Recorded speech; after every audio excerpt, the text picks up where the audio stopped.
What if I told you, before the birth of Prophet Muhammad, peace be upon him, an army came to Makkah, not with horses, not with camels, but with elephants, towering higher than any man had seen.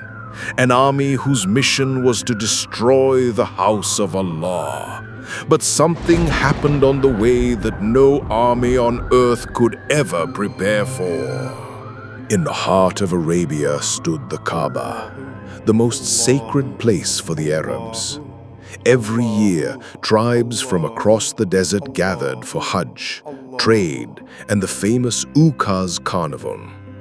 Makkah was not just a spiritual center, it was the lifeline of the Arabian economy.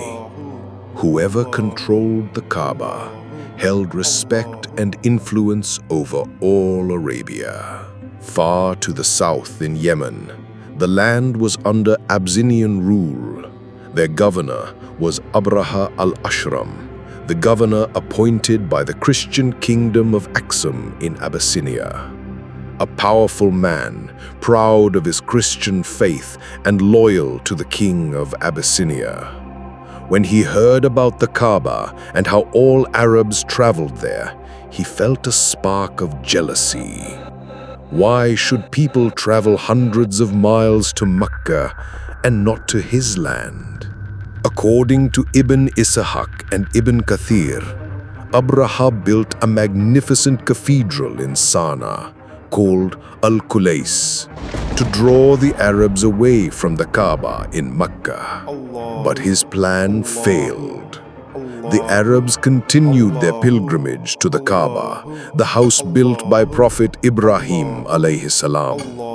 As narrated by Ibn Ishaq and al-Tabari, a man from the Banu Kinana tribe, angered by Abraha's and deliberately defiled the cathedral.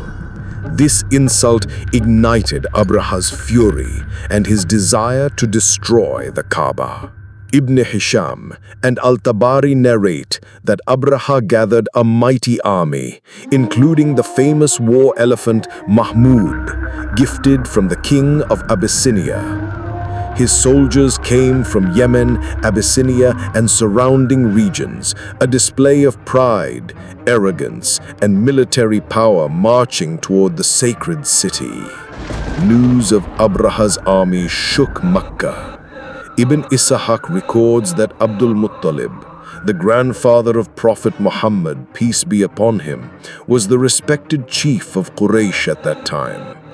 Calm and dignified, he met Abraha not to plead for the Kaaba, but simply to reclaim his camels seized by the army. This left Abraha astonished. As recorded by Ibn Ishaq and al-Tabari, Abdul Muttalib told Abraha, "I am the owner of the camels. The house has its lord, and he will protect it." These words have echoed through history as a declaration of absolute trust in Allah's power. On the day of the attack, as the Quraysh took refuge in the mountains, something extraordinary happened. Ibn Kathir narrates from authentic reports that the lead elephant, Mahmud, refused to move toward the Kaaba no matter how much it was beaten, yet walked easily in other directions. Then came the miracle mentioned in the Quran, Surah al-Fil. Small flocks of birds, ababil, appeared in the sky, each carrying stones of baked clay. Ibn Abbas radiyallah and other early scholars narrated that when these stones struck the soldiers, they were destroyed instantly by Allah's command. Abraha's great army was wiped out without a single sword from the people of Makkah. As recorded by Ibn Ishaq, Abraha himself was struck and later died painfully on his way back to Yemen. A reminder to all that no power can stand against the will of Allah. And so the Kaaba stood unharmed, its sanctity preserved by the Creator himself. This event became known as Am al-Fil.